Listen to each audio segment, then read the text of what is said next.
الحمد لله وكفى وسلام على عباده الذين اصطفى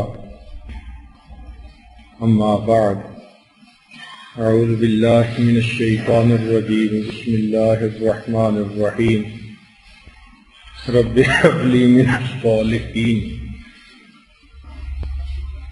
سبحان ربك رب العزة عما يصفون وسلام على المرسلين والحمد لله رب العالمين اللهم صل على سيدنا محمد وعلى آل سيدنا محمد وبارك وسلم اللهم صل على سيدنا محمد وعلى آل سيدنا محمد وبارك وسلم اللهم صل على سيدنا محمد وعلى آل سيدنا محمد وبارك وسلم۔ دین اسلام نے آج کی گفتگو کا موضوع ہے بچوں کی تعلیمی تربیت۔ تو دین اسلام نے علم حاصل کرنے کے لیے جس قدر اہمیت بیان کی یہ اس سے پہلے کہیں نظر نہیں آتی۔ چنانچہ نبی اسلام نے ارشاد فرمایا طلب العلم فریضۃ علی کل مسلم، علم کا طلب کرنا ہر مسلمان کے اوپر فرض ہے، لازم ہے۔ نبی علیہ السلام نے ارشاد فرمایا انما بعثت معلما، کہ میں معلم بن کر دنیا میں مبعوث ہوا ہوں۔ اس لیے ایک حدیث مبارکہ میں ارشاد فرمایا کن عالما، تم عالم بنو، او متعلما، یا پھر طالب علم بنو، او محبا، اور اگر نہیں بن سکتے تو ان سے محبت رکھنے والے ضرور بنو۔ سبحان اللہ، علم دوستی کی انتہا دیکھیے کہ یا تو عالم بنو یا طالب علم بنو، اور اگر نہیں تو ان سے محبت رکھنے والے بنو۔ چنانچہ اسلام سے پہلے علم راہبوں کے پاس، کاہنوں کے پاس، ساحروں کے پاس، پنڈتوں کے پاس ہوتا تھا۔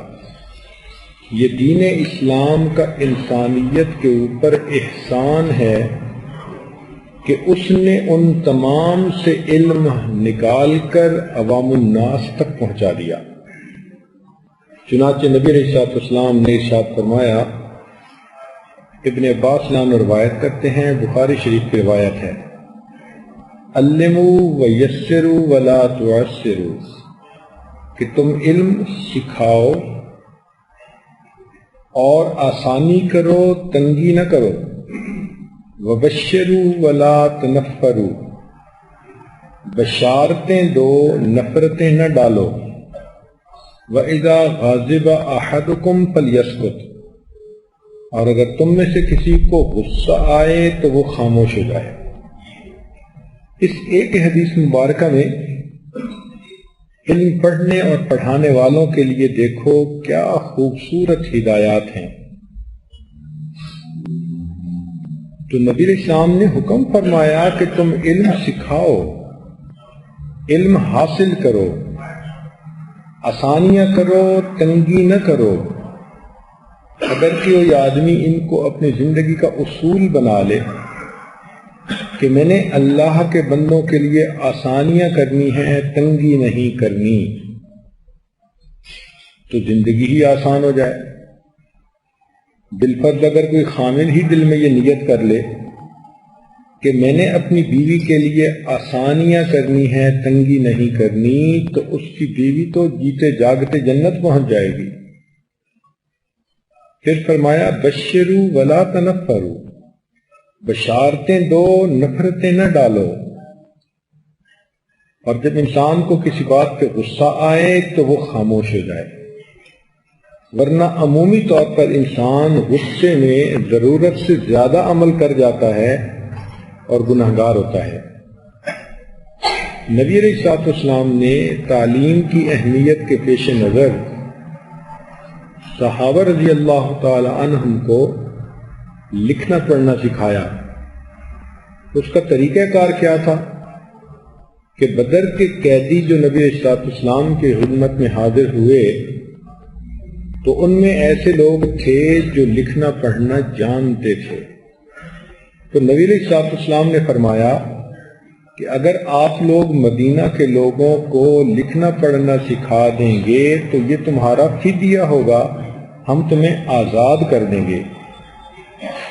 سنیے ذرا، 1400 سال پہلے جب علم کی اہمیت کو لوگ نہیں جانتے تھے، اس وقت عوام الناس کو علم سکھانے کے لیے یہ فدیہ قرار دینا، یہ ہمارے حبیب صلی اللہ علیہ وسلم کی شان ہے۔ اس لیے بچپن سے اگر بچے کے دل میں علم کا شوق پیدا ہو جائے تو وہ بچہ خوش نصیب ہوتا ہے۔ نبی علیہ السلام نے فرمایا، ابن ماجہ کی روایت ہے کہ جو بچہ بچپن میں علم حاصل کرتا ہے اس کی مثال پتھر پر لکیر کی مانند ہوتی ہے، النقش کالحجر، اور جو بڑی عمر میں سیکھتا ہے اس کی مثال اس شخص کی ہے جو پانی پر لکھتا ہے۔ اب پانی پر لکھیں تو مٹ جاتا ہے، اور اگر پتھر پہ لکھیں تو باقی رہتا ہے۔ تو بچپن کی یادداشت جو کہ بہت تیز ہوتی ہے تو انسان کی پرماننٹ میموری کا حصہ بن جاتا ہے۔ اس لیے جو بچے بچپن کی عمر میں قرآن یاد کر لیتے ہیں، 6 سال 7 سال 8 سال کی عمر میں، ان کا حفظ بہت پکا ہوتا ہے، اور جو جوان العمر ہونے کے بعد پھر یاد کرتے ہیں تو ان کو بہت محنت کرنی پڑتی ہے۔ علامہ سخاوی رحمۃ اللہ علیہ نے ابو ہریرہ رضی اللہ تعالی عنہ سے روایت کی کہ نبی علیہ السلام نے ارشاد فرمایا، جوانی میں قرآن سیکھو تو قرآن تمہارے رگ و پے میں داخل ہو جائے گا، اور بڑھاپے میں جا کر تو پھر مشکل ہو جاتی ہے۔ اس لیے لڑکپن کی عمر علم سیکھنے کی بہترین عمر ہوتی ہے۔ ماں باپ کو چاہیے کہ بچے کے اندر علم کی محبت پیدا کریں، حتیٰ کہ کھلونے بھی لے کے دیں تو ایسے کہ جن کھلونوں سے وہ لرن کر سکے۔ تو بچے کے اندر جب علم کا شوق پیدا ہو جائے گا تو وہ علم دوست شخصیت بن جائے گا۔ علم کا دشمن وہی ہوتا ہے جو جاہل اور بے عقل ہوتا ہے۔ عقل مند انسان ہمیشہ علم کا قدردان ہوتا ہے۔ تو اس لیے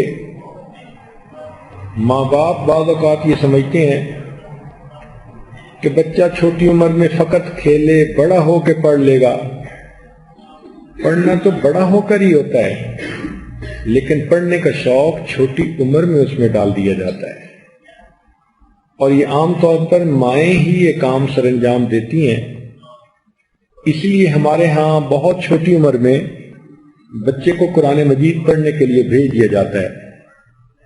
تو بچہ پہلے قاعدہ پڑھتا ہے، پھر قرآن مجید پڑھ لیتا ہے، تو اس کے اندر پڑھنے کی استعداد پیدا ہو جاتی ہے۔ چنانچہ ہمارے اکابر بچوں کی تعلیم کے اوپر بہت زیادہ توجہ دیتے تھے۔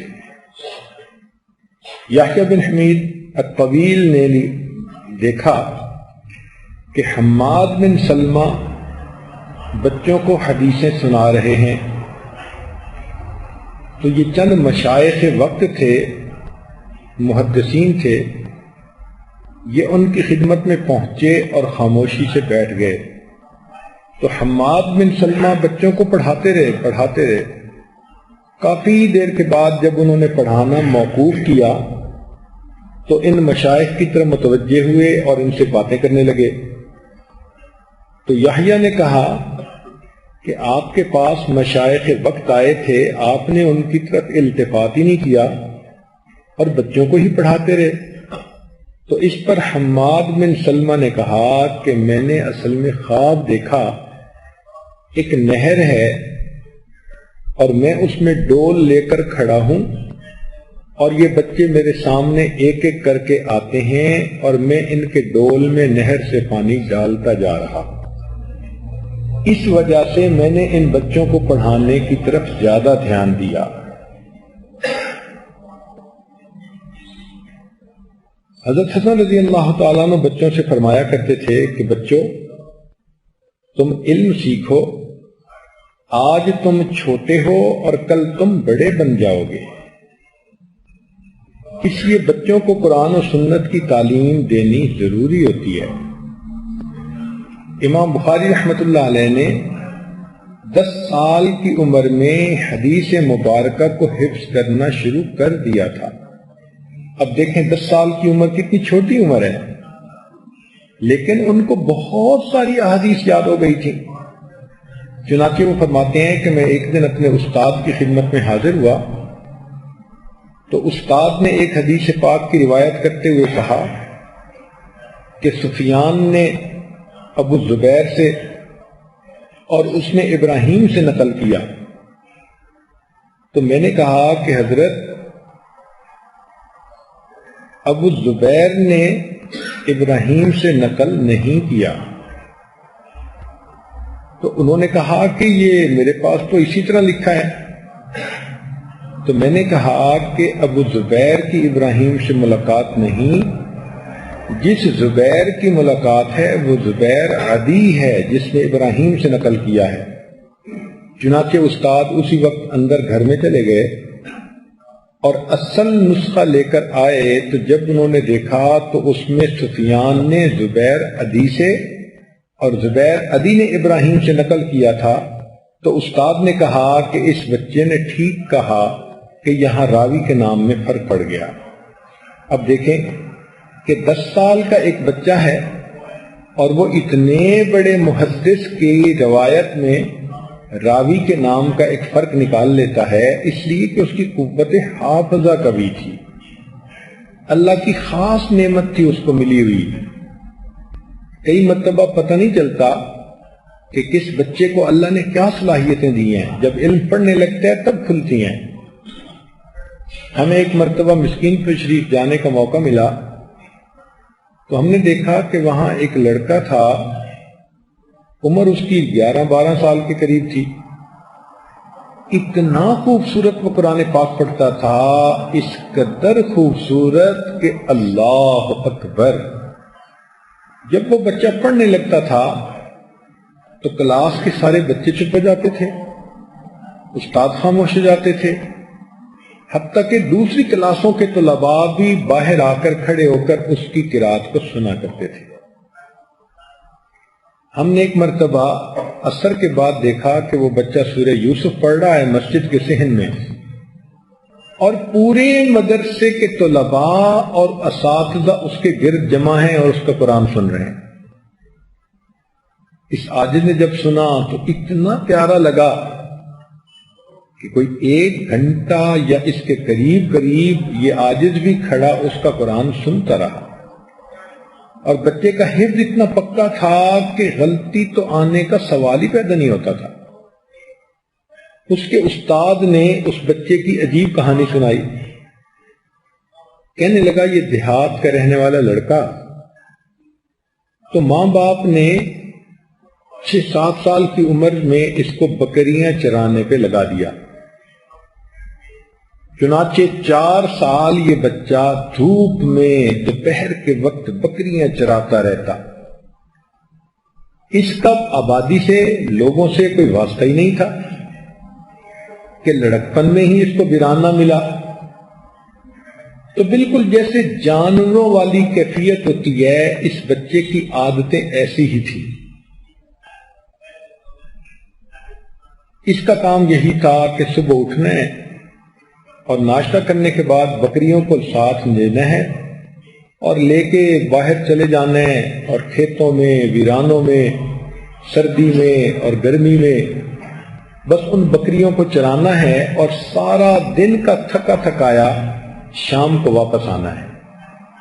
یہ بچہ کئی دفعہ تنگ بھی بہت ہوتا، چونکہ مشقت بہت تھی، بکریوں کے پیچھے بہت بھاگنا پڑتا ہے۔ اس کا ایک دوست تھا بچپن کا، وہ مسکین پر شریف کے مدرسے میں حفظ کرنے کے لیے آیا، اس کے ماں باپ نے اس کو داخلہ دلوایا۔ اب وہ بچہ جمعہ کے دن واپس گیا، چھٹی کے دن، تو قدرتاً اس کی ملاقات ہوئی، تو دونوں بچوں نے آپس میں بات چیت کی۔ مدرسے والے نے پوچھا سناؤ کیسے وقت گزرتا ہے؟ اس نے کہا آج کل تو بکریاں ہیں اور میں ہوں اور گرمی ہے، پسینہ آ رہا ہوتا ہے، پینے کو پانی نہیں ملتا، اگر کہیں ملتا ہے تو ابلا ہوا ہوتا ہے، بھاگ بھاگ کے میری تو مت ماری جاتی ہے۔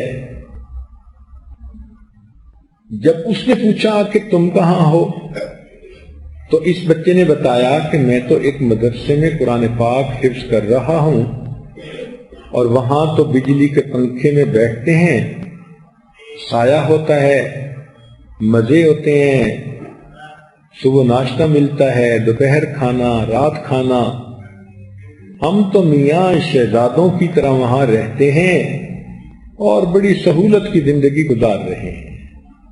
اس بچے نے کچھ ایسی باتیں بتائیں یا ایسے انداز سے بتائیں کہ یہ بچہ کہنے لگا کہ مجھے بھی مدرسے لے جاؤ، میری اس مصیبت سے جان چھوٹ جائے۔ اس نے کہا میں لے تو جاؤں گا، تمہارے ماں باپ جانے دیں گے؟ اس نے کہا ماں باپ تو نہیں جانے دیں گے، میں بھاگ کے چلا جاؤں گا۔ لو دونوں بچوں نے آپس میں طے کر لیا۔ اب جب ہفتے کے دن وہ بچہ مدرسے والا جانے لگا تو صبح صبح یہ بھی گھر سے بھاگ کے اس بچے کے ساتھ ہو لیا۔ مدرسے میں وہ بچہ آیا جو پہلے سے پڑھتا تھا، اس نے آ کے محتمم صاحب کو کہا کہ جی یہ بچہ ہمارے گاؤں کا ہے اور یہ بھی پڑھنا چاہتا ہے اور اس کے ماں باپ نے میرے ساتھ بھیجا ہے۔ تو محتمم صاحب نے اعتماد کر کے اس کو داخلہ دے دیا۔ یہ بچہ جو بکریاں چراتا تھا، جس کی زندگی حیوانوں کے ساتھ حیوانوں کی طرح گزر رہی تھی، اس نے قرآن پاک یاد کرنا شروع کیا۔ ایسی اس کی طبیعت قرآن مجید میں چلی اور اس نے قرآن پڑھنے میں اتنی مہارت حاصل کر لی کہ جب بھی امتحان ہوتا تھا اس کے ہمیشہ 100 میں سے 105 نمبر ہوتے تھے۔ ممتحن 100 میں سے 100 نمبر تو اس کو دیتے تھے اور 5 نمبر اس کی بہترین پرفارمنس کے دیتے تھے۔ اور پھر یہ بچہ قرآن پڑھتا تھا تو لوگ رشک کرتے تھے۔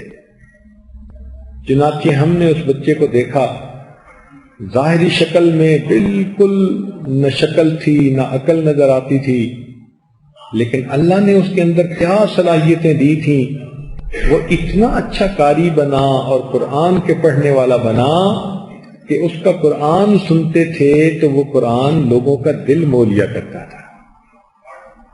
تو ہمیں نہیں پتا کہ کس بچے کے اندر علم کی کتنی استعداد ہے، صلاحیت ہے۔ یہ تو مائیں باپ جب اس کو علم کی طرف متوجہ کرتے ہیں تو تب اس کی کیفیتیں کھلتی ہیں۔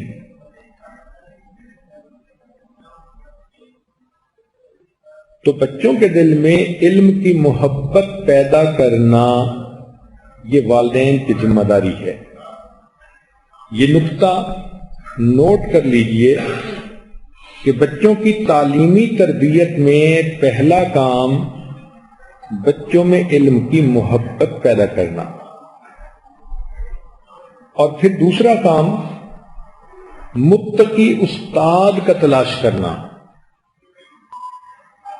چنانچہ ہمارے اکابر جب بچے کی تعلیم دلوانی ہوتی تو کوئی نیک اور متقی استاد ڈھونڈتے تھے۔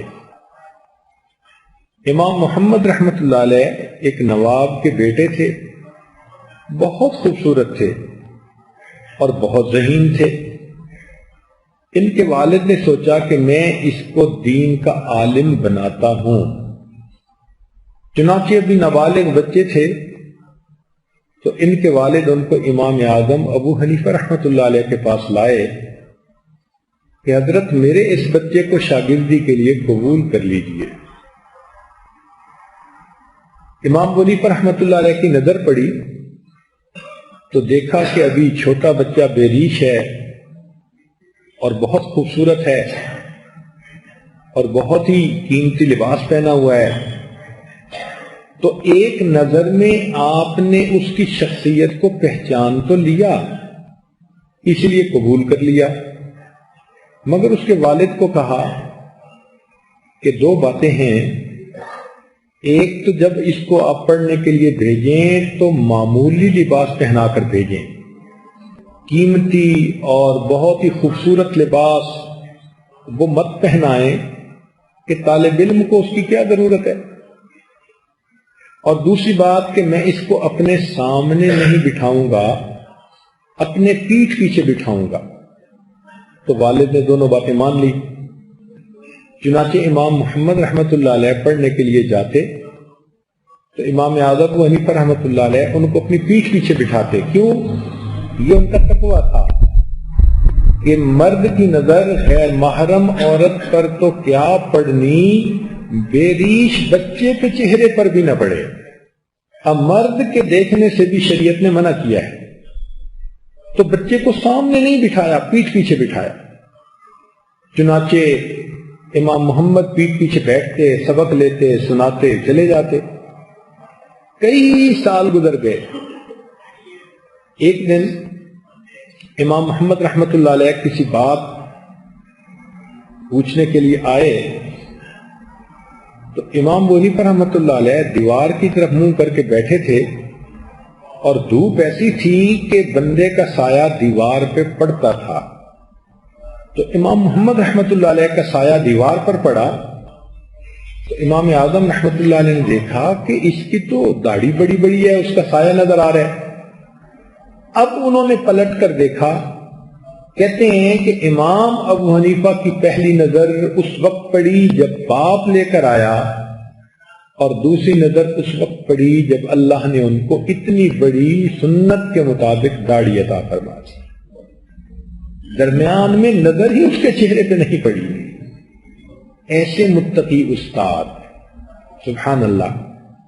پھر استاد کی صلاحیتیں شاگرد کے اندر منعکس ہوتی ہیں۔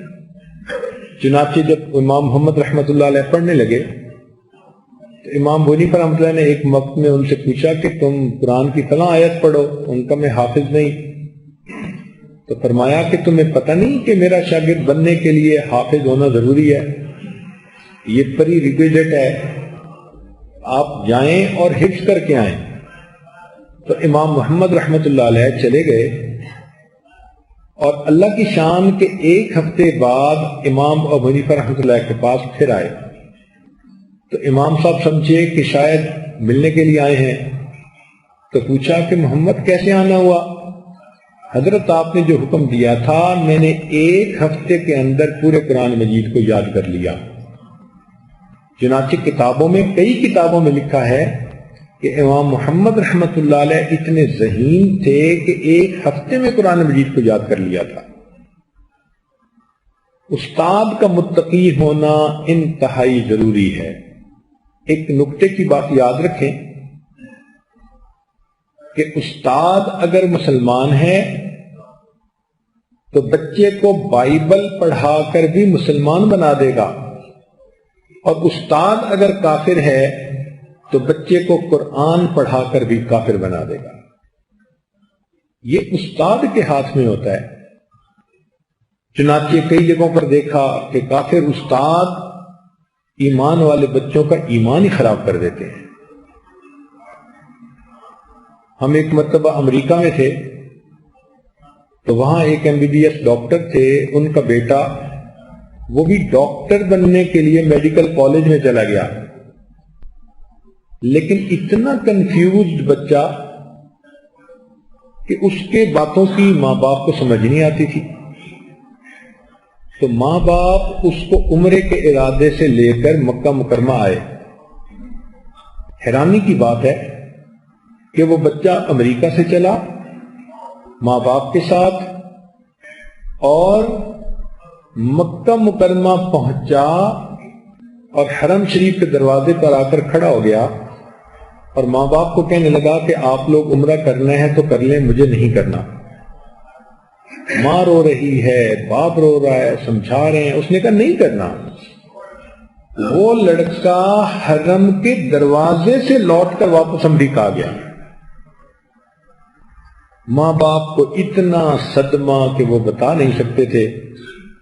چنانچہ جب اس عاجز کی ملاقات ہوئی تو انہوں نے کہا کہ ہمارے بچے کا تو یہ حال ہے۔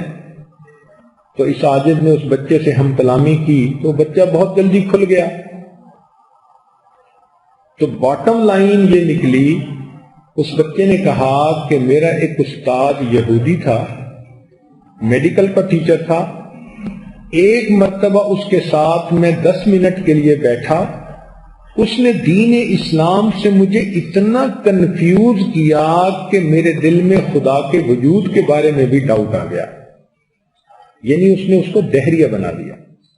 اب بتائیں کہ 15 منٹ کی گفتگو میں مسلمان ماں باپ کے بچے کو ایک استاد نے دہریہ بنا دیا۔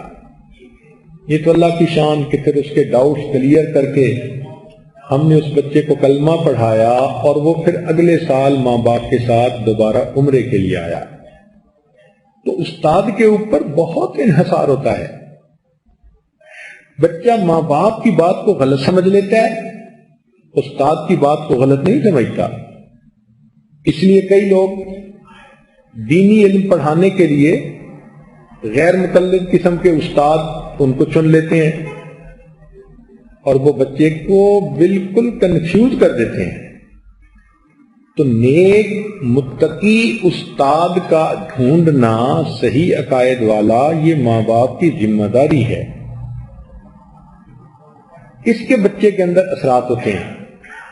بعض لوگ پوچھتے ہیں کہ جی علامہ اقبال کی ظاہری زندگی تو عام سی نظر آتی ہے، لیکن جب اس کے اشعار پڑھتے ہیں تو حیران ہوتے ہیں کہ جیسے اس نے امت کے بارے میں باتیں کی اور دین کے بارے میں اور اسلام کے بارے میں اور مومن کے بارے میں، تو لگتا ہے کہ کوئی ولی بول رہا ہے۔ تو اس کی بنیادی وجہ یہ کہ ان کے حالات زندگی میں لکھا ہے کہ ان کو بچپن میں فارسی پڑھانے والے جو استاد تھے وہ بہت متقی استاد تھے، ان کا تقوی مشہور تھا۔ یہ اس استاد کی محنت ہے کہ اس نے اس بچپن کی عمر میں اس بچے کے دل میں اسلام کی ایسی محبت بھر دی تھی۔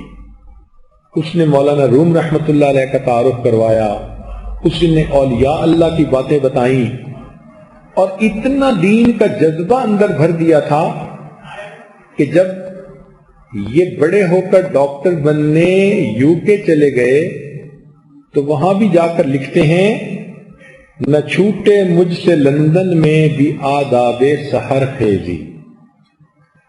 یعنی بچپن کی یہ برکتیں ایسی ہوتی ہیں کہ ظاہری زندگی 100% شریعت کے مطابق نہ بھی بچہ بنا پائے تو اس کے دل کے اندر وہ کیفیت موجود ہوتی ہے۔ اس لیے جب وہ بولتے تھے تو حقیقت میں ان کا استاد اندر سے بول رہا ہوتا تھا۔ تو اس لیے متقی استاد کا ہونا انتہائی ضروری ہے۔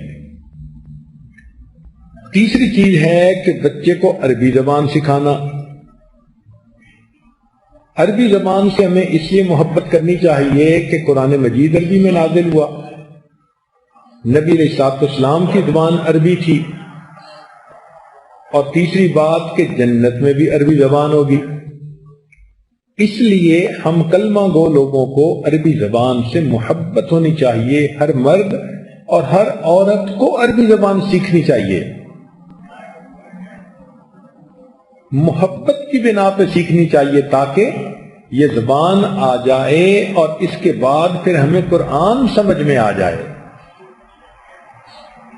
شروع میں صحابہ رضی اللہ تعالیٰ عنہ اپنی ماں کی گود سے جو زبان سیکھتے تھے تو وہی بولتے رہتے تھے۔ حضرت علی رضی اللہ عنہ کے زمانے میں آپ نے یہ فیل کیا کہ نئی ہونے والی جو اولاد ہے ان کی بول چال میں غلطیاں آتی جا رہی ہیں، تو انہوں نے ابو الاسود الدولی کو ایک کاغذ کے اوپر قواعد نحو لکھوائے اور یہ پھر اس زبان کی تدوین کی ایک شکل بن گئی. یہی قواعد پھر آگے بڑھے اور آج صرف نحو میں عربی زبان کو سیکھنے کا پورا علم موجود ہے. آج کی عورتیں تو بچپن سے بچے کو انگریزی سکھاتی ہیں. اجنبی زبانیں سکھانی جائز ہیں لیکن اصل تو عربی زبان ہے نا، تاکہ بچے کے اندر دین کی محبت ہو. کسی نے کیا خوب شعر کہا کہ سنا ہے وہاں ہوگی بولی عرب کی، یعنی آخرت میں جنت میں ہر بندہ عربی بولے گا. سنا ہے وہاں ہوگی بولی عرب کی مگر ہم نے سیکھی ہے انگلش غضب کی. تو ابتدا عربی سے کریں کہ یہ قرآن کی زبان ہے. پھر بچہ جب بڑا ہوتا ہے تو وہ چاہے 50 زبانیں سیکھے، سب اس کے لیے جائز ہے اور اہم ہے. جتنی زبانیں بچہ سیکھے اتنا ہی زیادہ بہتر ہے. آج کل تو رابطے کے لیے ہر زبان آنی چاہیے. نبی علیہ الصلوۃ والسلام جب ہجرت کر کے مدینہ طیبہ تشریف لائے تو انصار نے ایک لڑکے کو پیش کیا جن کا نام تھا زید بن ثابت، اور اس بچے نے محبت کی وجہ سے 11 سورتوں کو یاد کر لیا تھا. اس کی نبی علیہ السلام سے ملاقات نہیں تھی مگر اللہ کی شان کہ اس نے قرآن کی 11 سورتیں یاد کر لی تھیں. جب نبی علیہ السلام کے سامنے پیش ہوا تو آپ نے فرمایا کہ پڑھو. اس نے پڑھی تو اللہ کے حبیب صلی اللہ علیہ وسلم بہت خوش ہوئے. پھر آپ صلی اللہ علیہ وسلم نے اس کو فرمایا کہ اے لڑکے، یہ یہودی لوگ اپنی زبان میں کچھ عبارتیں لکھ کر لاتے ہیں اور مجھے بھی پھر ان کا جواب ان کو دینا پڑتا ہے، تو ہمیں پھر ان یہودیوں سے ہی لکھوانا پڑتا ہے. تم جاؤ اور ان کی سریانی زبان کو سیکھ لو. چنانچہ زید بن ثابت عنہ فرماتے ہیں کہ میں گیا اور 15 دن میں ان کی زبان سیکھ کر واپس آ گیا، اور ایک روایت میں ہے کہ 17 دن میں نے عبرانی زبان سیکھ لی. پھر اس کے بعد جتنے خطوط نبی علیہ السلام نے اس زبان میں لکھوائے وہ سارے میں لکھا کرتا تھا. تو دیکھیے بچوں کی کیا صلاحیت ہے. آج کوئی ہے بچہ جو 1 مہینے میں کوئی دوسری زبان سیکھے؟ 1 مہینے میں تو پتہ ہی نہیں چلتا کہ زبان ہوتی کیسی ہے. لیکن اللہ نے ان لوگوں کو صلاحیتیں اتنی دی تھیں کہ پوری زبان 1 مہینے کے اندر سیکھ لی. آج تو بچے پہلی سے شروع کرتے ہیں اور 14ویں تک انگریزی سیکھتے جاتے ہیں، پھر اس کے بعد انگریزی لکھنے پڑھنے میں غلطیاں کر لیتے ہیں. تو یہ اصول سمجھ لیں کہ مسلمان ہونے کے ناطے بچے کو ابتدا عربی سے کروانی چاہیے. اور وہ کیسے ہوگی؟ وہ قرآن مجید کے پڑھانے سے ہوگی. شروع میں بچے کو آپ صرف نام نہیں شروع کروائیں گی، وہ تو چھوٹا ہوتا ہے. اس بچے کو عربی زبان پڑھنا سکھائیں. یہ عربی سے ابتدا ہو گئی. اب وقت کے ساتھ بچہ عربی بھی پڑھے گا، باقی زبانیں بھی پڑھے گا.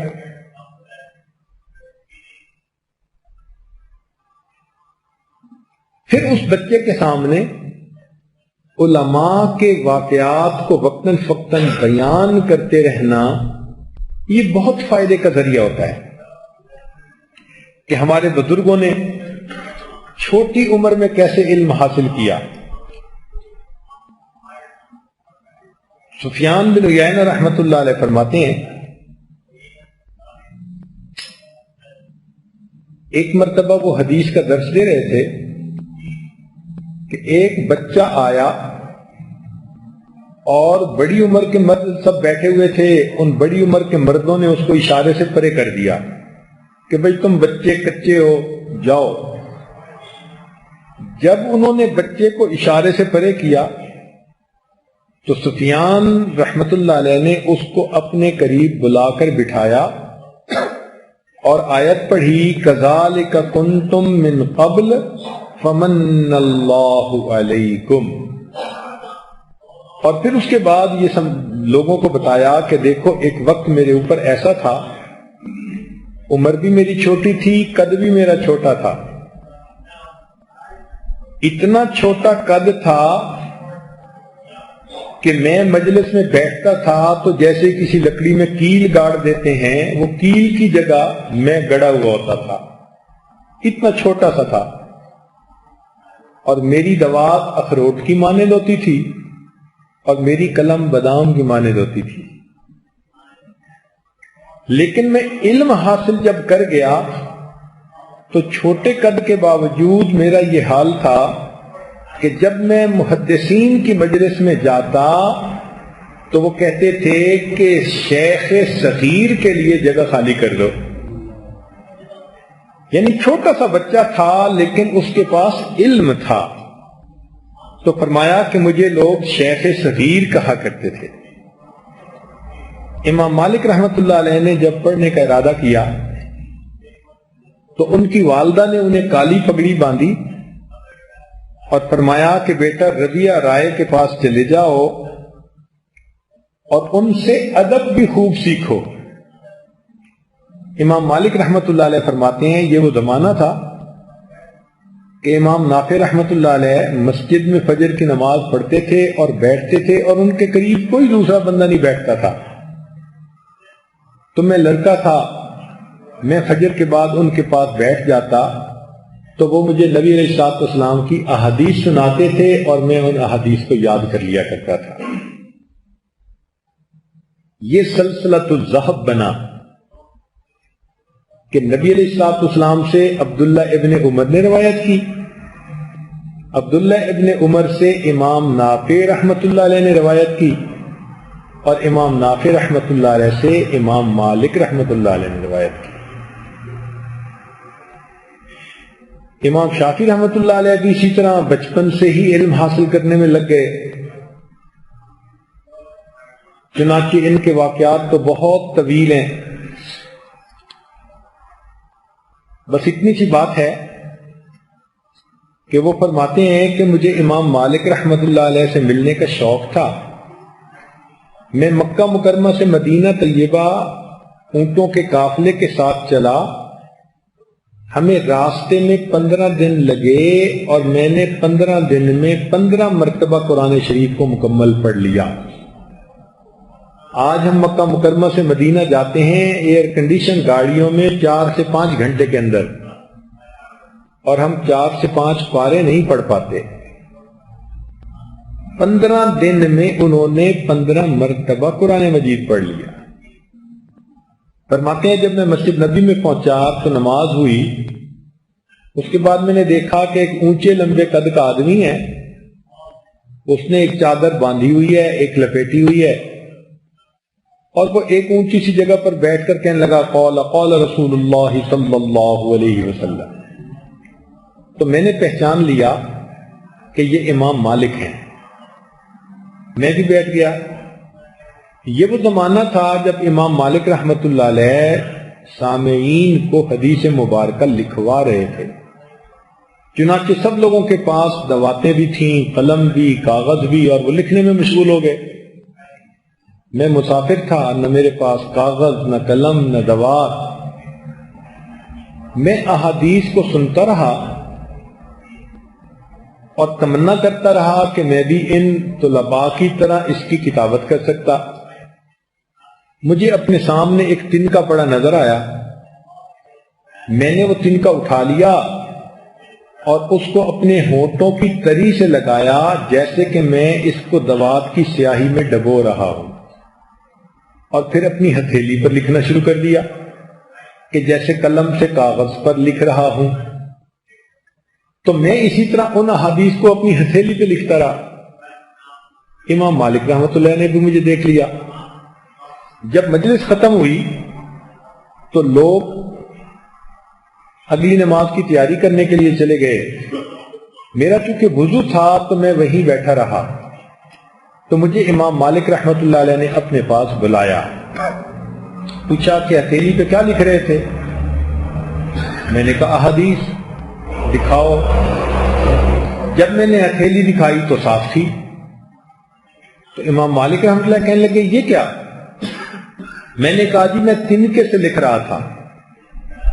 انہوں نے کہا کہ یہ تو حدیث مبارکہ کے ادب کے خلاف ہے۔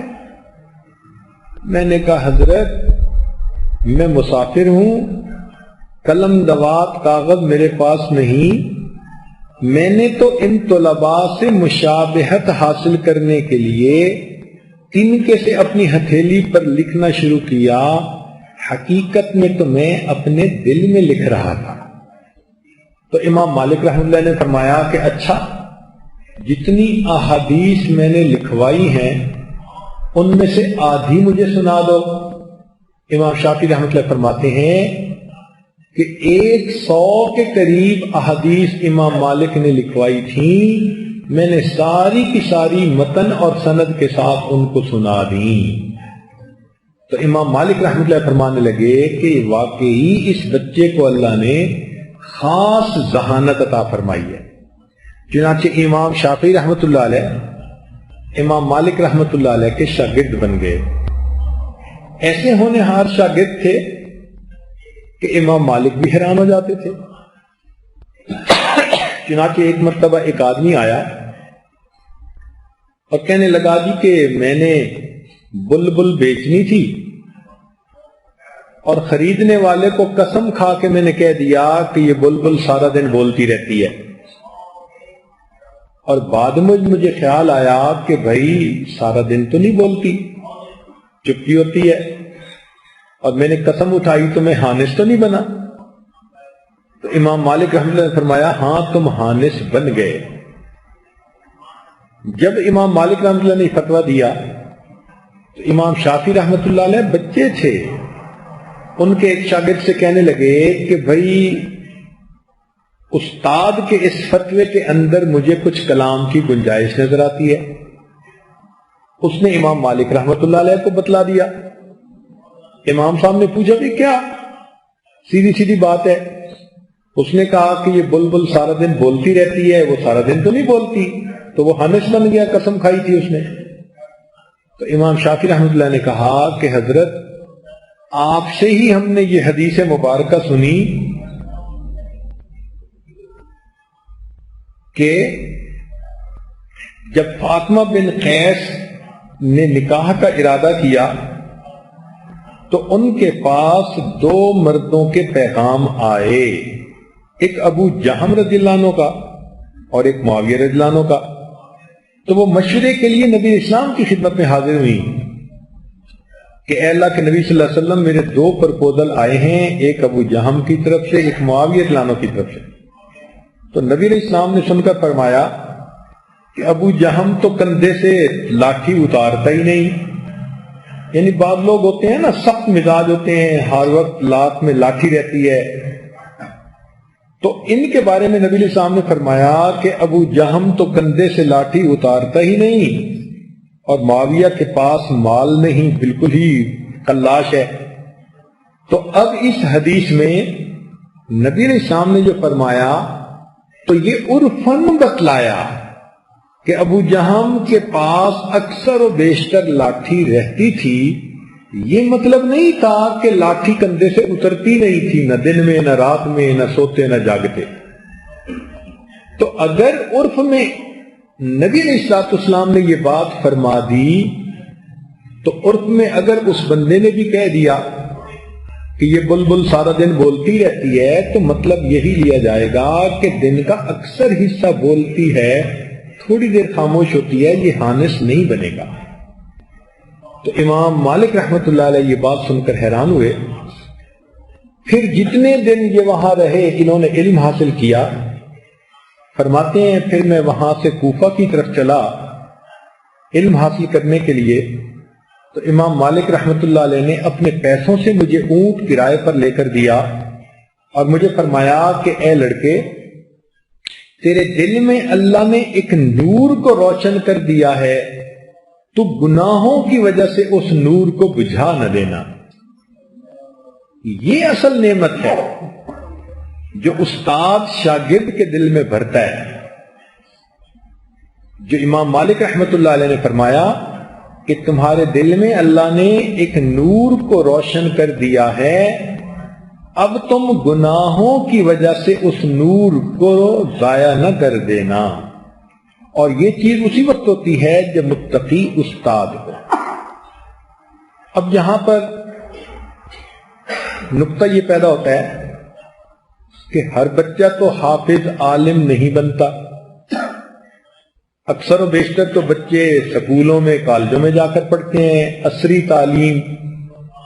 تو بھائی علم کا اگر شوق ہو تو بچے جیسے دین میں آگے بڑھتے ہیں عصری تعلیم میں بھی آگے بڑھ جاتے ہیں. اصل تو اندر علم کا شوق ہے. چنانچہ ایک دو واقعات اس عاجز کی اپنی زندگی میں پیش آئے. یہ وہ وقت تھا کہ جب یہ عاجز خود یونیورسٹی کی تعلیم پا رہا تھا. ہمارے محلے میں ایک غریب آدمی تھا جس کو بڑھاپے میں اللہ نے بیٹا عطا کیا. شاید شادی کے کوئی 25-30 سال کے بعد اس کے ہاں بیٹا ہوا. اب بیٹا جب بڑا ہوا جوان ہوا تو ماں باپ دونوں بالکل ہی بوڑھے ہو گئے. بچے نے میٹرک کا امتحان دیا، اچھے نمبر پہ پاس ہوا. پوچھا ابو میرا آگے پڑھنے کو دل کرتا ہے.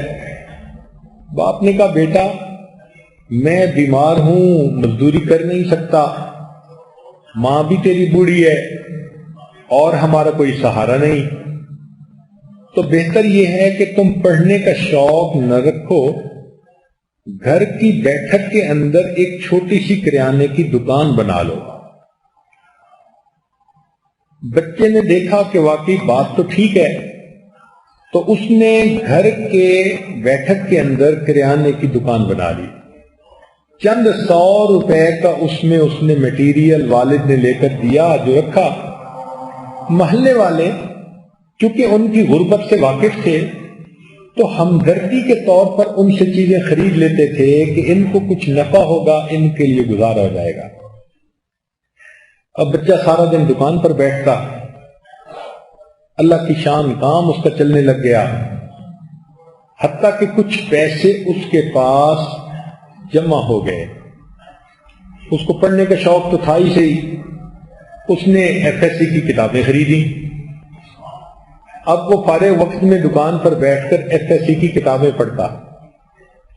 ایک دن اس کے والد نے جب دیکھا، اس نے کہا بیٹا تم پڑھتے ہو یا دکانداری کرتے ہو؟ تم کیا دکان پہ توجہ دے گو؟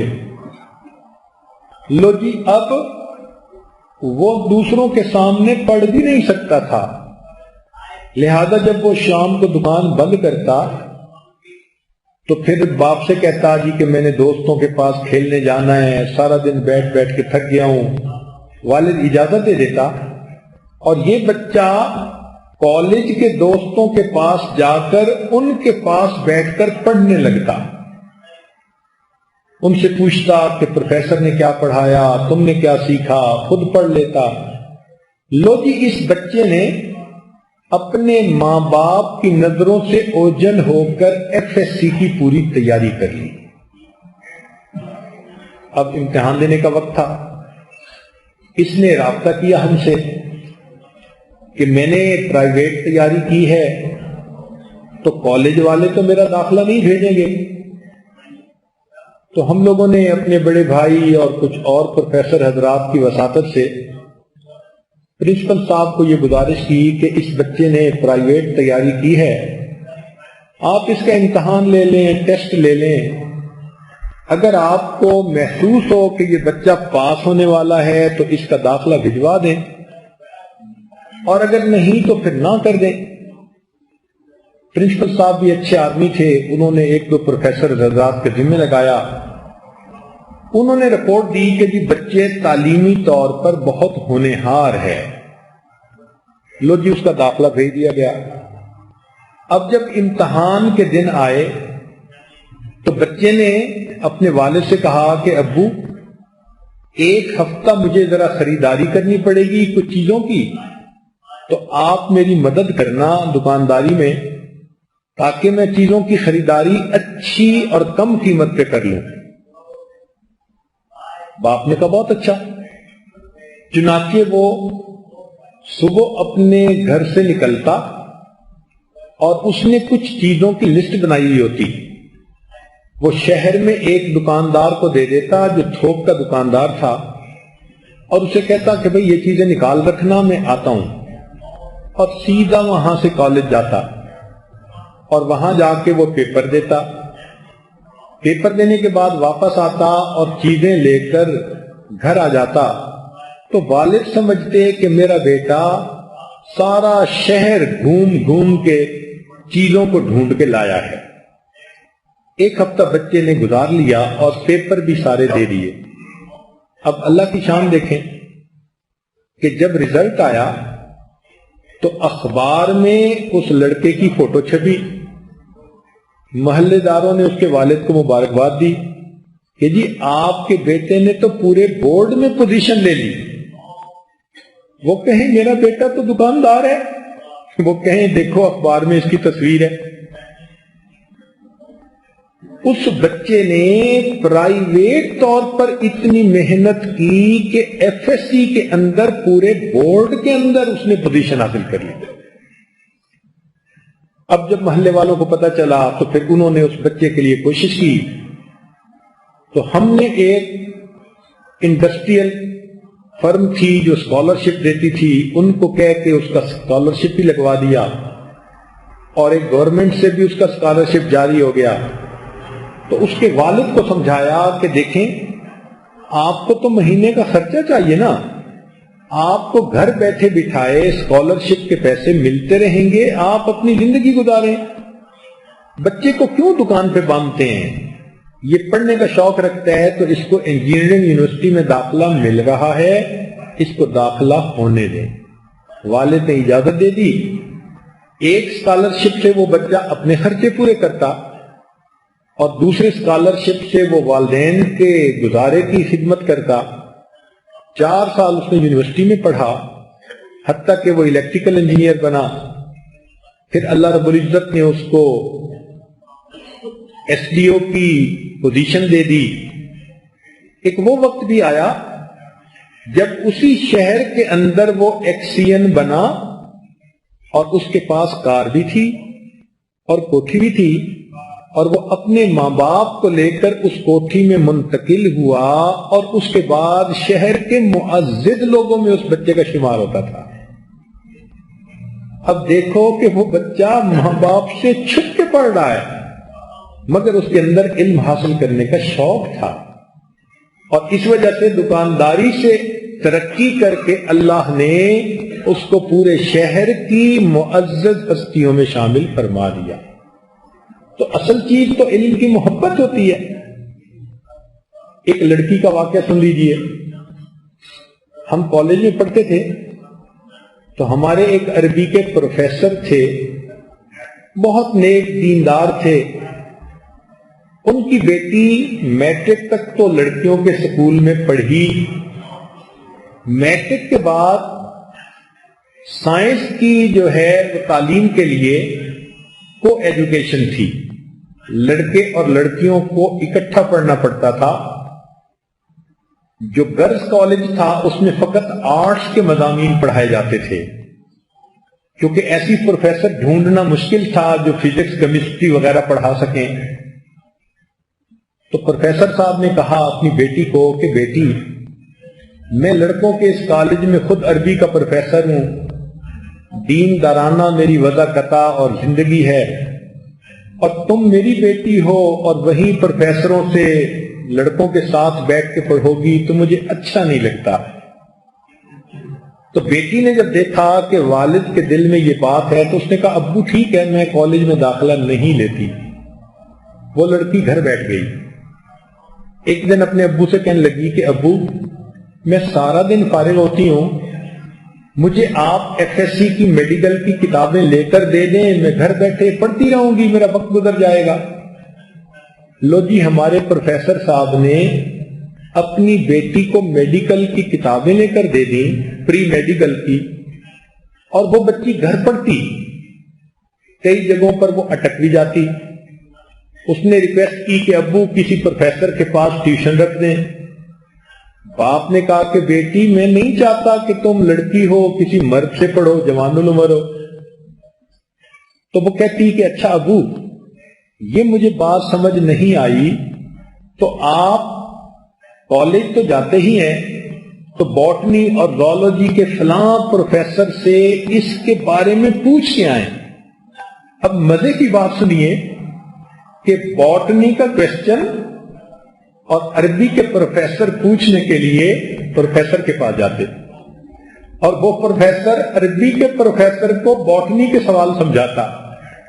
اب وہ عربی کے پروفیسر بیچارے کیا باٹنی سمجھتے ہوں گے، لیکن وہ بچی اتنی ذہین تھی کہ جب عربی کے پروفیسر گھر آ کے اسے دو چار لفظ سناتے اور نوٹ دکھاتے تو وہ بچی نوٹ سے اس بات کو سمجھ لیا کرتی تھی۔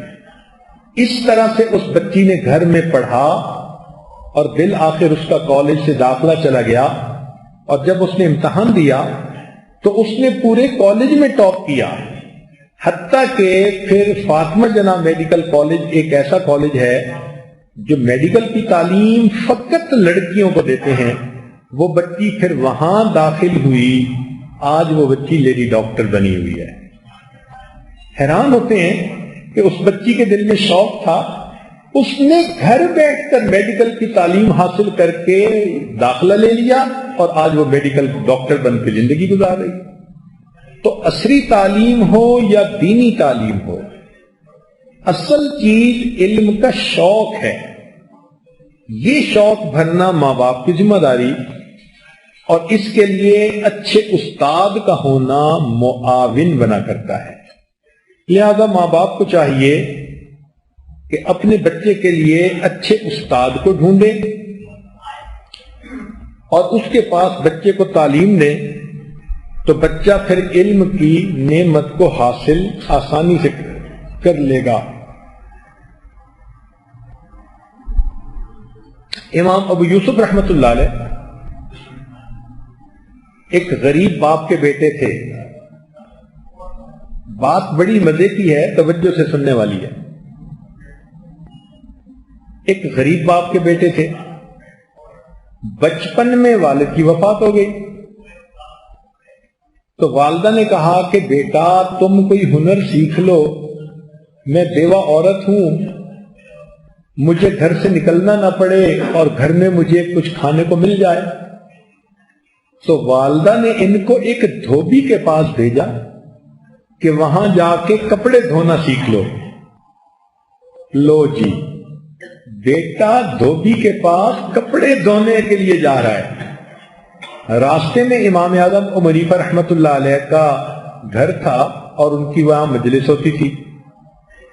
ایک دن یہ لڑکا، یعقوب نام تھا، بعد میں ابو یوسف مشہور ہو گئے، یہ اس مجلس میں جا کر بیٹھ گیا۔ تو اس کو امام صاحب کی باتیں بہت پسند آئیں۔ امام صاحب بھی بہت زیادہ فراست رکھنے والے تھے، انہوں نے بھی لڑکے کو دیکھ کر فوراً پہچان لیا کہ اللہ نے اس کو بڑی صلاحیتیں دی ہیں۔ انہوں نے پوچھا کہ بھئی کیا تعارف ہے؟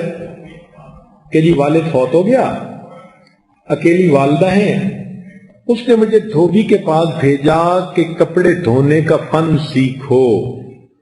امام صاحب نے کہا کہ تم سارا مہینہ میرے پاس آیا کرو، اور جتنے پیسے دھوبی تمہیں دے گا اس سے زیادہ پیسے میں تمہیں دے دیا کروں گا، تو تم جا کے اپنی والدہ کو دے دینا، مقصد تو پورا ہو جائے گا۔ چنانچہ امام ابو یوسف رحمت اللہ علیہ نے بھی ایسا ہی کیا۔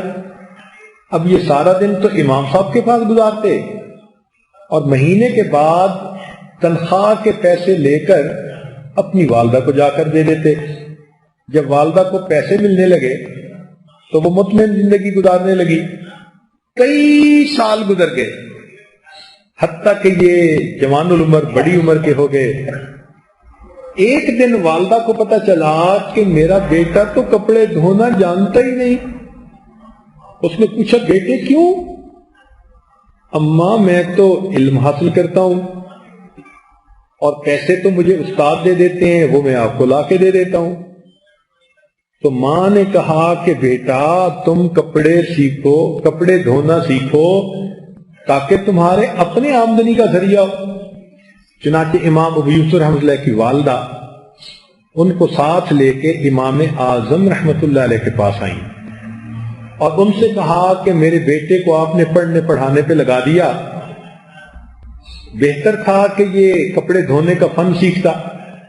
تو امام صاحب یہ سن کر مسکرائے اور فرمایا کہ دیکھو تمہیں خرچہ تو مل ہی رہا ہے، میں اس بچے کو ایسا فن سکھا رہا ہوں کہ جب یہ سیکھ جائے گا تو یہ پستے کا بنا ہوا حلوہ کھایا کرے گا۔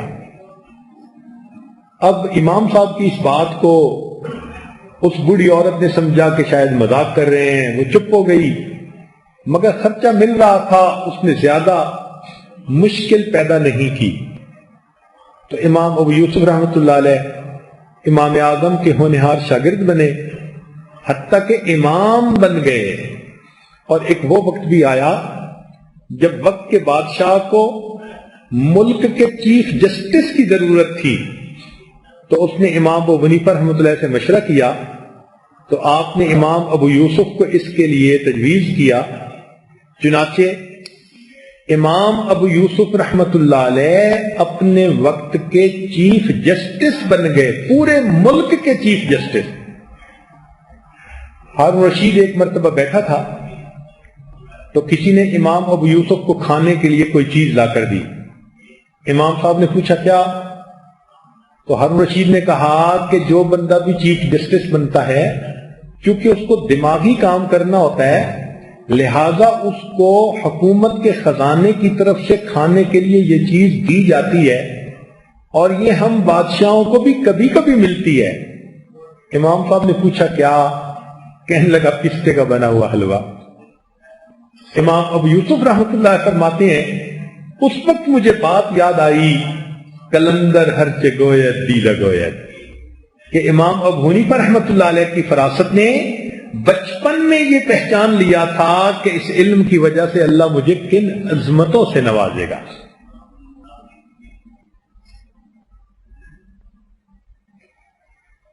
ایک آخری واقعہ سنا کر بات کو مکمل کرتا ہوں کہ ہمارے مشائخ نے ابتدائی عمر میں علم حاصل کرنے کے لیے کتنی کوششیں کی۔ اندلس شہر میں ایک نوجوان ہے، 20 سال اس کی عمر ہے۔ اب 20 سال کتنی چھوٹی عمر ہوتی ہے، بچہ تو ابھی پوری طرح میچور بھی نہیں ہوا ہوتا۔ اس کے دل میں علم حاصل کرنے کا شوق ہے۔ اس نے اپنے شہر کے تمام علماء سے علم سیکھ لیا۔ پھر اس نے سنا کہ بغداد کے اندر امام احمد بن حنبل رحمت اللہ علیہ کوئی محدث اور فقیہ ہیں اور بڑے علم والے ہیں۔ اس 20 سال کے لڑکے نے نیت کر لی کہ میں ان کے پاس جاؤں گا اور علم حاصل کروں گا۔ اب آپ ماں ہیں اگر تو سوچیں کہ آپ کے 20 سال کا بیٹا بغیر اسباب کے اگر کسی دوسرے ملک جانا چاہے تو اس پر کیا گزرتی ہے۔ یہ اپنے گھر سے رخصت ہوئے، کہتے ہیں کہ میرے پاس بس تھوڑا سا خرچہ تھا اور میں ایک بڑے کشتی یعنی جہاز نما کشتی پر بیٹھ گیا، سمندر کا سفر تھا۔ اللہ کی شان کہ کشتی سمندر میں راستہ بھول گئی اور ہمیں جتنے دنوں میں پہنچنا چاہیے تھا اس سے دگنے دن لگ گئے۔ زیادہ وقت سمندر میں رہنے کی وجہ سے بیمار بھی ہو گیا، کپڑے بھی میلے کچیلے، حال برا، نہ کچھ کھانے کو نہ پینے کو۔ کہتے ہیں کہ بالآخر ہماری کشتی کنارے لگی، میں اترا، مجھے وہاں سے کئی 100 کلومیٹر پیدل سفر کرنا تھا۔ تو میں نے اتنے 100 کلومیٹر پیدل سفر کیا حتیٰ کہ میں بغداد شہر کے باہر پہنچ گیا، تھکا ہوا تھا، ایک درخت کے نیچے سو گیا۔ جب اٹھا تو میں بغداد شہر کی طرف جانے لگا. راستے میں ایک بندہ مجھے ملا تو میں نے اس بندے سے پوچھا کہ بتاؤ بھائی امام احمد بن حنبل کا کیا حال ہے؟ اس نے بڑی مانی سے نظروں سے مجھے دیکھا اور کہا کہ کیوں پوچھ رہے ہو؟ میں نے کہا کہ میں اندلس سے آیا ہوں ہزاروں میل دور سے ان سے علم حاصل کرنے کے لیے. یہ بات سن کے اس آدمی نے ٹھنڈی سانس لی اور کہنے لگا اے نوجوان تیری یہ حسرت پوری نہیں ہو سکے گی. تو نے اتنے لمبے سفر کی خواہ مشقت اٹھائی. میں نے پوچھا کیوں؟ کہنے لگا کہ امام احمد بن حنبل سے وقت کا حاکم ناراض ہو گیا اور اس نے ان کو گھر میں نظر بند کر دیا. نہ وہ کسی مسجد میں جا سکتے ہیں، نہ وہاں درس دے سکتے ہیں، نہ کوئی بندہ ان کے گھر پہ جا کے ان کو مل سکتا ہے. لہذا تم تو علم حاصل نہیں کر سکتے. وہ کہتے ہیں کہ یہ بات میرے دل پر بجلی کی طرح گری، مگر میں شہر میں گیا. ایک سرائے تھی، اس میں نے ایک کمرہ کرائے پر لے لیا. ساری رات سوچتا رہا کہ اتنی مشقتوں کے بعد جب میں یہاں پہنچا تو امام صاحب سے ملاقات ہی ممکن نہیں. خیر آرام کر کے جب اٹھا تو میں نے لوگوں سے پوچھا کہ شہر میں کہیں کوئی درس حدیث ہوتا ہے؟ تو لوگوں نے کہا ہاں، جامع مسجد میں یحییٰ بن معین رحمت اللہ علیہ درس حدیث دیتے ہیں. وہ کہتے ہیں کہ میں عصر کی نماز کے بعد وہاں چلا گیا. انہوں نے تھوڑی دیر حدیث مبارکہ درس دیا. چونکہ وہ جرح اور تعدیل کے امام تھے، یعنی راوی جو ہوتے ہیں نا حدیث کے، ان کو پرکھنے کے امام تھے. بڑا علم دیا تھا اللہ نے ان کو اسماء اور رجال کا. تو انہوں نے سوالوں کے جواب دینے شروع کر دیے. میں اٹھا اور میں نے پوچھا کہ فلاں محدث کے بارے میں کیا کہتے ہیں؟ انہوں نے کہا وہ چادر والے، وہ تو اتنے اچھے ہیں کہ اگر ان کی چادر کے نیچے تکبر بھی آ جائے تو ان کی ثقافت میں کوئی فرق نہیں پڑتا. میں مطمئن ہو گیا. اب میں نے دوسرا سوال پوچھنا چاہا تو جو بندہ قریب بیٹھا تھا اس نے کپڑا پکڑ کے کھینچا. اس نے کہا بھائی یہاں کا دستور یہ ہے کہ ہر بندہ ایک سوال پوچھتا ہے. ایک ہی بندہ سارے سوال پوچھے تو باقی کیا کریں گے؟ آپ نے سوال پوچھ لیا، اب بیٹھ جاؤ. تو کہنے لگے کہ میں نے رونی صورت بنا کے منت سماجت شروع کر دی اور کہا کہ میں مسافر ہوں، میرا حال آپ لوگ دیکھتے ہیں، اتنا لمبا سفر کر کے آیا ہوں اور مجھے مجلس کے آداب کا پتہ نہیں تھا، ورنہ تو میں وہی سوال پوچھتا جو میں نے پوچھنا تھا. مجھے اجازت دے دیں. جب میں نے منت سماجت کی تو لوگوں نے کہا اچھا پوچھو. تو کہنے لگے میں نے یحییٰ بن معین رحمت اللہ علیہ سے پوچھا کہ آپ امام احمد بن حنبل کے بارے میں کیا کہتے ہیں؟ کہنے لگے میری یہ بات سن کر یحییٰ بن معین رحمت اللہ نے سر جھکا لیا. تھوڑی دیر خاموش رہے، پھر سر اٹھا کر کہنے لگے کہ امام احمد بن حنبل تو امام المسلمین ہیں. جب میں نے ان کی زبان سے یہ لفظ سنا تو میرے دل میں شوق بڑھ گیا کہ میں امام احمد بن حنبل سے ضرور حدیث پڑھوں گا، لیکن پڑھوں گا کیسے اس کی کوئی صورت نہیں بنتی تھی. کہنے لگے کہ میں گھر واپس آیا تو راستے میں نے ایک بندے سے کہا کہ مجھے امام احمد بن حنبل کا گھر بتا دو. اس نے کہا پولیس پکڑ لے گی. میں نے کہا کہ چلتے چلتے آنکھ کے اشارے سے بتا دینا، میں سمجھ جاؤں گا، ہم چلتے رہیں گے. اس نے مجھے امام احمد بن حنبل رحمت اللہ علیہ کے گھر کی نشاندہی کر دی. فرماتے ہیں میں اپنے کمرے میں واپس آیا، ساری رات سوچتا رہا کہ امام احمد بن حنبل سے میں علم کیسے حاصل کروں. کہتے ہیں کہ رات میں نے ایک پلاننگ بنائی. چنانچہ اگلے دن جب میں صبح اٹھا تو سر پہ بھی پٹی باندھی ہوئی تھی اور ایک گھٹنے پہ بھی پٹی باندھی ہوئی تھی اور ایک لکڑی میں نے ہاتھ میں لے لی اور ایک کشکول بھی پکڑ لیا، جیسے کوئی معذور بندہ سوالی ہوتا ہے، فقیر ہوتا ہے، مانگنے والا، اور باہر نکل کے میں نے کشکول پھیلا دیا اور کہنا شروع کر دیا اجرکم اللہ۔ اس زمانے میں جس فقیر نے سوال کرنا ہوتا تھا تو وہ کوئی اور لفظ نہیں کہتا تھا، اتنا کہتا تھا اجرکم اللہ، تمہارا اجر اللہ کے ذمے، اور لوگ اس کے کشکول میں کچھ ڈال دیتے تھے۔ کہتے ہیں میری شکل بھی ایسی بنی ہوئی تھی، کمزوری تھی، کپڑے بھی پھٹے پرانے سے تھے، اور میں نے پٹی بھی باندھ لی تھی دکھانے کی خاطر۔ لوگوں میں سے کوئی میرے کشکول میں کوئی کرنسی ڈال دیتا، اور میں سارا دن شہر کے اندر بھیک مانگتا پھرا۔ جب عصر کے قریب وقت ہوا، جب ذرا آمدرفت لوگوں کی کم ہوتی ہے، تو اس وقت میں امام احمد بن حنبل رحمۃ اللہ کے دروازے پہ گیا اور میں نے پورے زور سے کہا اجرکم اللہ۔ امام صاحب نے دروازہ کھولا اور ان کے ہاتھ میں کوئی سکہ تھا جو وہ دینا چاہتے تھے۔ میں نے ان کو دیکھتے ہی کہا امام صاحب میں پیسے کا سائل نہیں، میں حدیث کا سائل ہوں، میں نبی علیہ السلام کی سنتوں کو جمع کرنے والا ہوں، اور میں آپ سے علم حاصل کرنے کے لیے اس طرح سے پہنچا ہوں، کوئی اور صورت مجھے نظر نہیں آتی تھی۔ امام صاحب نے کہا لوگ دیکھیں گے تو تمہیں بھی سزا ملے گی، مجھے بھی مشکل بنے گی۔ میں نے کہا حضرت میں اسی طرح بیکاری کی شکل میں آپ کے دروازے پہ روز آؤں گا اور صدا لگاؤں گا، آپ دروازہ کھول دیا کرنا، اگر کوئی بندہ دیکھنے والا ہو تو سکہ ڈال دینا، نہ دیکھنے والا ہو تو ایک دو حدیثیں سنا دینا، میں سن کے یاد کر لیا کروں گا۔ لو امام صاحب تیار ہو گئے۔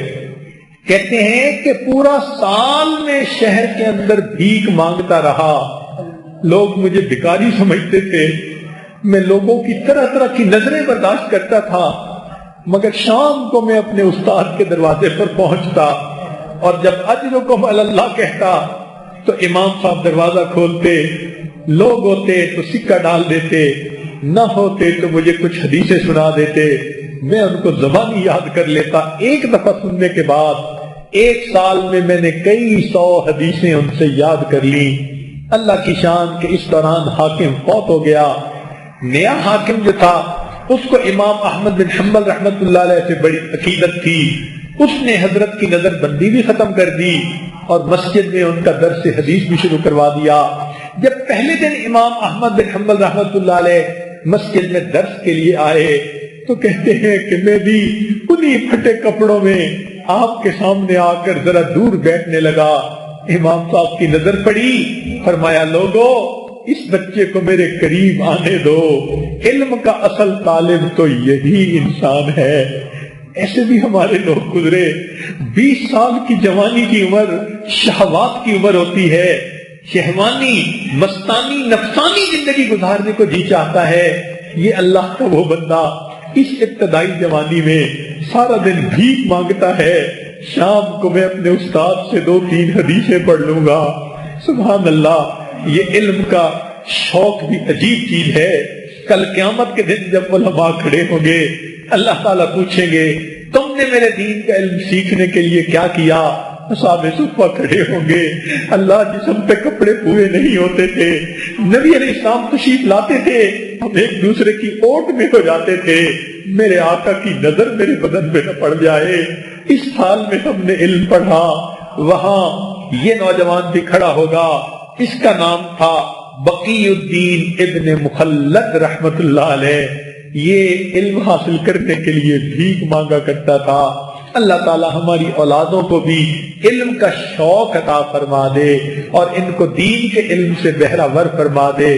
تو بچوں کو دین پہلے پڑھانا چاہیے، پھر بھلے پوری زندگی جو عصری تعلیمات ہیں، انگریزی تعلیمات ہیں، وہ پڑھتے رہیں۔ ان تعلیمات کا پڑھنا بھی کوئی برا نہیں۔ حضرت تھانوی رحمت اللہ علیہ نے لکھا ہے کہ جس علم کی وجہ سے کافر مسلمانوں پر غالب آ سکتے ہوں، اس علم کا پڑھنا مسلمانوں پر واجب ہوتا ہے۔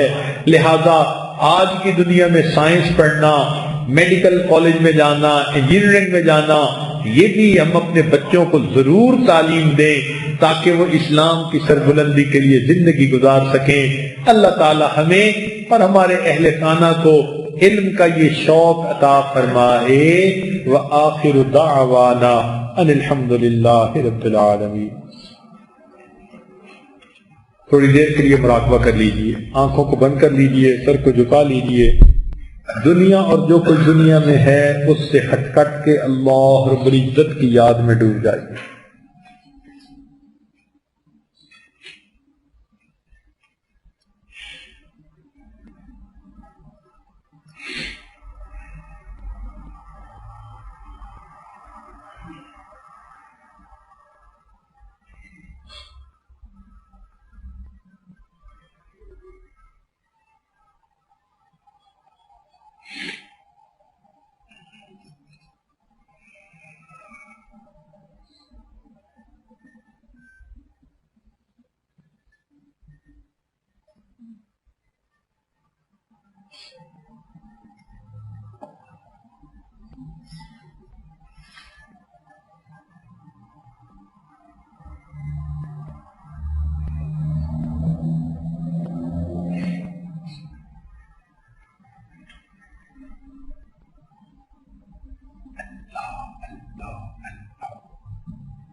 لا الہ الا اللہ محمد رسول اللہ۔ دعا کر لیجئے۔